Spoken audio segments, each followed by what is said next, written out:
Ang pag-uusapan naman natin ngayon guys, no, tungkol naman sa paninisi natin sa Diyos, no? Kasi sa reality ng buhay natin, aminin man natin o hindi, gawain natin ito, no? Na kapag may hindi magandang nangyayari sa buhay natin, ang reaksyon natin kaagad ay sinisisi natin si God sa mga hindi magagandang nangyayari sa atin, no? Lalo na kung halimbawa, nawalan tayo ng mahal sa buhay, namatayan tayo ng mahal sa buhay, halimbawa, namatayan tayo ng anak, no? Ang reaksyon natin ay ibiniblame natin kay God agad, di ba? Ino-question natin si God agad kung bakit hinayaan niya na mamatay yung anak natin or mawalan tayo ng mahal sa buhay, di ba? Kasi ang dahilan natin dyan, kasi alam natin na si God ay may control sa lahat ng mga pangyayari sa buhay natin. Lagi nating sinasabi na kung hindi hinayaan ni God, pwede niyang mapigilan. Kung talagang gustong isave ni God yung anak natin, pwede niyang pigilan dahil nga makapangyarihan siya. Maiwasan sanang mangyari yung mga ganong bagay, or may maiwasan sanang mangyari na mawala yung anak natin or mamatay yung anak natin.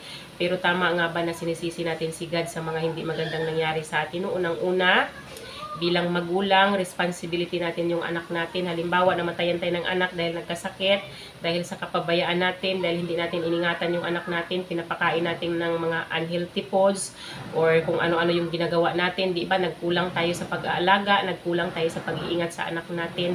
Tama ba na sisihin natin si God kung kapag nawala yung anak natin? Tama ba na questionin natin si God? Tama ba na questionin natin si God sa mga hindi magagandang nangyari sa buhay natin, na tayo mismo ang may kapabayaan, di ba? Tayo mismo ang may kamalian, no? Kung bakit nangyayari yung mga hindi magagandang nangyayari sa buhay natin. May pagkukulang tayo, may kapabayaan tayo, di ba? May pagkakamali tayo. Dapat i-take natin yung responsibility sa sarili natin, dahil alam naman natin, bilang isang tao, binigyan tayo ng free will ni God, di ba? Ibig sabihin, malaya tayong gawin kung ano yung gusto nating gawin, kasi nga binigyan tayo ng free will. Kung ano man yung mga desisyon na gusto nating gawin, ipinaubaya sa atin ni God yung mga choices na gusto nating gawin sa buhay natin. Kung anong path man yung gusto nating tahakin, ipinapaubaya sa atin ni God yung pagpili, dahil binigyan niya tayo ng free will. Kaya hindi natin dapat sisihin si God kung tayo ay nagkakamali man sa mga choices natin or mga decision making natin na ginagawa, lalo na kung tayo ay hindi naman tayo mananampalataya, lalo na kung tayo ay walang time sa Diyos, no?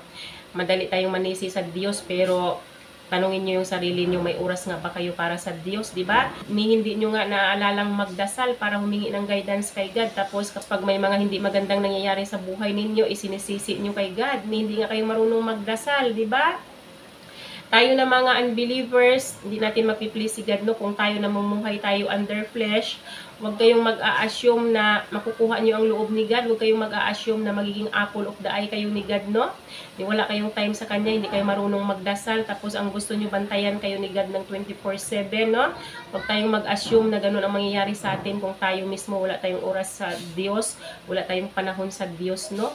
Kaya hindi tayo dapat naninisi sa Diyos, no? Kung ano man yung mga hindi magagandang nangyayari sa buhay natin, tanggapin natin, no? I-take natin yung accountability ng pagkakamali natin, yung mga maling decisions na ginagawa natin sa buhay, no? Kasi anong sabi dito sa Proverbs chapter 19 verse 3, people ruin their lives by their own foolishness and then are angry at the Lord. Ibig sabihin, ang buhay daw natin ay nasisira dahil sa sariling katangahan natin, no? Kung ano man yung mga pagkakamali natin, ano man yung mga decisions na ginagawa natin, sarili natin yun, no? Kung tayo man ay nabigo man, ay sariling katangahan natin, no? Pero ang ginagawa natin, nagagalit tayo kaagad sa Diyos kapag nabigo tayo, kapag nabigo ang mga maling decisions natin, yung mga choices natin, nagagalit tayo agad sa Diyos, no? Wala namang kinalaman si God sa kung ano man yung decisions na ginagawa natin, kung ano man yung mga choices natin sa buhay, wala namang kinalaman si God. Kaya dapat hindi tayo nagagalit kaagad kay God. Hindi natin biniblame si God sa mga hindi magagandang nangyari sa atin, no?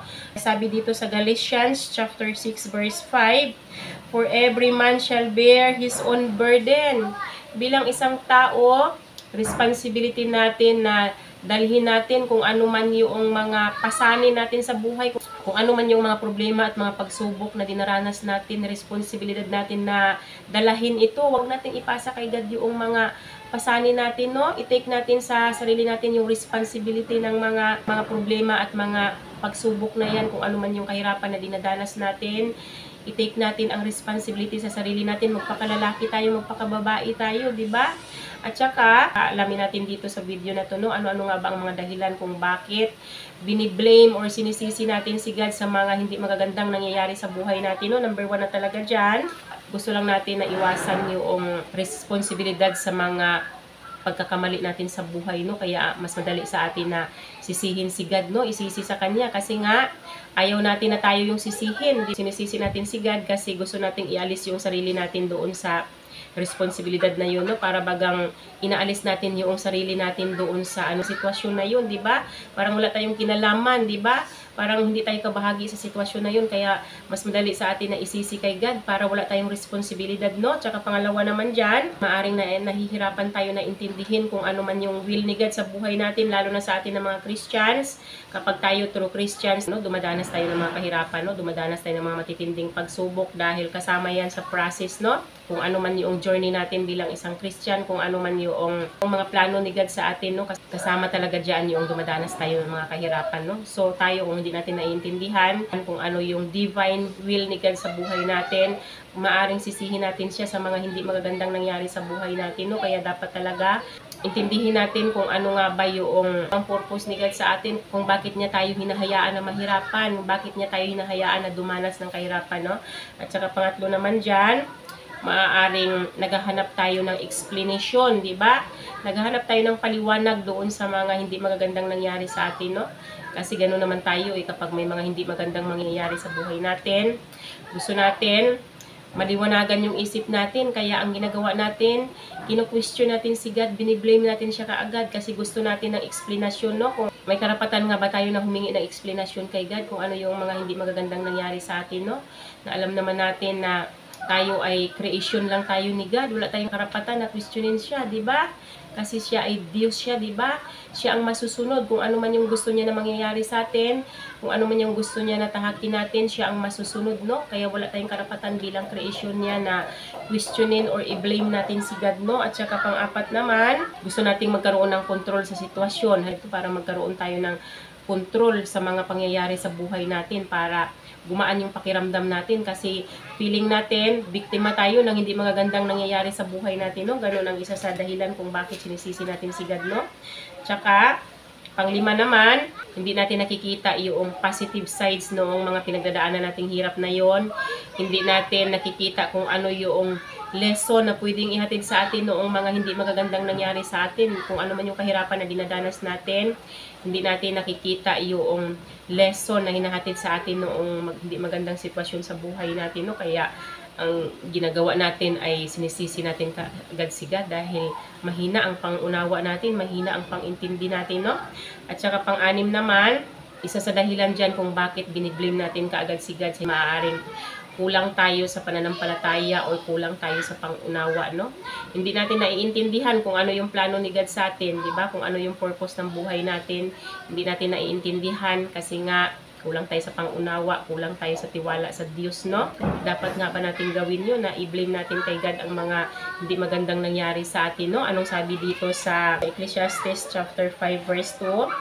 Do not be quick with your mouth. Do not be hasty in your heart to utter anything before God. God is in heaven and you are on earth, so let your words be few. Diba? Nakasaad nga dito, huwag tayong magmadali na magbigkas ng mga hindi magagandang pananalita natin sa Diyos kasi ang nakasaad dito, si God ay nasa heaven, napakalayo niya sa atin, no? Tayo ay nasa earth tayo, kaya dapat pigilan natin yung bibig natin, no? Mas maganda yung manahimik tayo, yung kunti lang yung mga salita ng ilalabas natin sa bibig natin para kunti lang din yung pwedeng pagkakamali na magawa natin, no? Kapag kunti ang salita natin, kunti lang din ang possibility na magkasala tayo sa pananalita natin sa Diyos, no? Kasi nakasaad nga yan sa Bible na tayo pagdating ng araw, i-judge tayo sa pamamagitan ng mga hindi magandang pananalita na inilalabas natin sa bibig natin. Kaya dapat mag-ingat tayo sa mga sinasabi natin, no? Ako talaga, no, personally, kung noong namumuhay pa ako under flesh, no, hindi talaga madali ang dinanas ko, no? As in talaga, ang dami kong mga pagsubok na dinanas, ang dami kong mga kabiguan sa buhay, no? Pero ni minsan, hindi ko naalala na sinisi ko si God, no? Tinake ko sa sarili ko yung mga responsibilities ng pagkakamali ko, no? kasi naintindihan ko na wala akong karapatan na sisihin si God dahil nga ako ay unang-una, walang time sa kanya, 'di ba? Kasi hindi naman nagpi-pray ako pero hindi naman ako yung madalas magsimba, hindi rin ako nagbabasa ng Bible, hindi rin ako nagsiserve sa simbahan, no? Kaya feeling ko wala akong karapatan na manisi. As in talaga, no? Yung kung may mga dinadanas ako na kabiguan, no? Hindi ko man lang naalala na sisihin ko si God, no? Kaya dapat, no? Dapat naman talaga ay huwag tayong manisi, no? Pero talagang aaminin ko naman na lately kasi nga dahil nga dito sa sa ginagawa ko, naging focus na ako sa paggawa ng kingdom works ni God, mas lalong tumitindi yung mga pagsubok at saka yung mga kahirapan na dinadanas ko, no? Paminsan-minsan hindi ko talaga naiiwasan na i-blame din si God, no? Paminsan-minsan talagang naku-question ko siya sa mga hindi magandang nangyari sa buhay ko, no? Pero na-realize ko na mali talaga, no? Hindi maganda na i-blame natin si God, no? Kasi nga Diyos siya, tayo tao lang, wala tayong karapatan. Ano nakasaad dito sa Romans chapter 9 verse 20? But who are you? A human being to talk back to God, di ba? Nakasaad nga dito, sino daw tayo? Tayo ay creation lang ni God, tao lang tayo. Tapos pinagsasalitaan natin si God ng hindi maganda, na siya ang Diyos na lumikha sa atin. Alam niya kung ano ang ginagawa niya, di ba? Alam niya kung ano yung pinaplano niya sa buhay natin, kaya pabayaan natin siya, no? Magtiwala tayo na ang ginagawa ni God ay para sa ikabubuti natin, no? Dahil ang Diyos hindi kailanman gagawa ng ikakapahamak natin, no? Dapat malaman natin na kung dumadanas man tayo ng kahirapan ay para din yan sa kabutihan natin balang araw, no? Kaya sana magkaroon tayo ng pangunawa at masigpitan pa natin yung pananampalataya natin, no? At saka ano ang dapat nating gawin sa halip na sisihin natin si God? Number 1 na talaga dyan, ang dapat nating gawin, no? Sa halip na sisihin natin si God ay dapat ay i-take natin yung responsibility sa sarili natin. Halimbawa man, nakaranas tayo ng mga hindi magagandang nangyayari sa buhay natin, dahil na rin sa mga mali-maling decisions natin sa buhay, dahil na rin sa mga mali-maling choices natin. I-take natin yung accountability ng pagkakamali natin sa sarili natin. Huwag nating i-blame si God dahil wala siyang kinalaman sa kung ano man yung mga maling decisions na ginawa natin, kung ano man yung mga maling plano natin sa buhay, lalo na kung tayo, hindi naman tayo nagdadasal, hindi tayo humihingi ng guidance sa Kanya, no? Kaya i-take natin sa sarili natin yung responsibilidad ng pagkakamali natin, no? Huwag nating i-blame si God, no? Pangalawa naman dyan, ay dapat magtiwala tayo sa plano ni God, di ba? Kaysa naman sisihin natin siya sa mga kahirapan na hindi magandang nangyari sa atin, magtiwala tayo sa Kanya na may magandang plano siya. Yung kahirapan na nangyayari sa atin, maaaring kasama yan sa preparation ni God sa atin para sa path na gusto niyang tahakin natin, no? At saka pangatlo naman, sa halip na sisihin natin si God, maghanap tayo ng solusyon sa problema natin. Halimbawa, dumadanas man tayo ng kahirapan, dumadanas man tayo ng mga pagsubok, di ba? Mag-focus tayo doon sa solusyon, no? Humanap tayo ng solusyon sa halip na manisi tayo, sa halip na i-blame natin si God, mag-focus tayo doon sa solusyon, hindi doon sa problema, hindi doon sa pagsubok, no? At saka pang-apat naman, mag-focus tayo doon sa positive sides noong mga pagsubok at kahirapan na yun, no? Tingnan pa rin natin, halimbawa man hindi maganda yung pinagdadaanan natin, dapat makitaan pa rin natin ng positive sides yung mga kahirapan na yon. Tingnan natin kung ano yung lesson na pwedeng ihatid sa atin ng mga pagsubok na yon, pwedeng ihatid sa atin ng mga kahirapan na yun, no? Huwag tayong mag-focus sa negative, no? Kung hindi, mag-focus tayo sa positive. At saka panglima naman, sa halip na sisihin natin si God, ang gawin natin ay palakasin pa natin yung pananampalataya natin sa Diyos at magkaroon tayo ng pangunawa kung bakit dumadanas tayo ng kahirapan, dumadanas tayo ng mga pagsubok, no? Para huwag nating basta-bastang sisihin o huwag nating basta-bastang i-blame si God sa mga hindi magagandang nangyari sa atin, no? Dapat malaman natin na si Jesus Christ nga mismo, wala siyang kasalanan kasi nga sinless siya, as in zero ang kasalanan niya, pero namatay siya sa cross, naghirap siya, dumanas din siya ng kahirapan, dumanas din siya ng mga pagsubok, diba? Nung nandito pa siya sa earth, dumanas din siya ng kahirapan, dumanas din siya ng mga pagsubok para tubusin at para pagbayaran lahat ng mga kasalanan natin na tayo mismo ang may gawa, no? Pero narinig nyo ba na sinisi tayo ni Jesus Christ sa mga kasalanan nating nagawa, na siyang dahilan kung bakit nahirapan siya dito sa mundo, kung bakit namatay siya sa krus, di ba?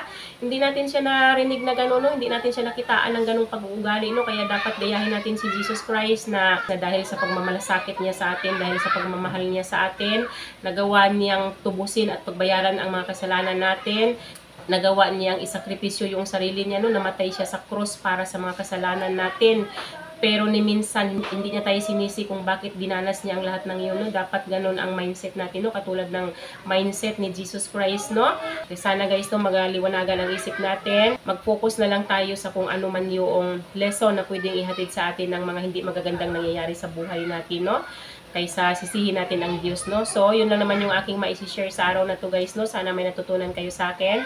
Hanggang dito na lang yung aking video. Bye-bye and God bless you all. Bye-bye everyone!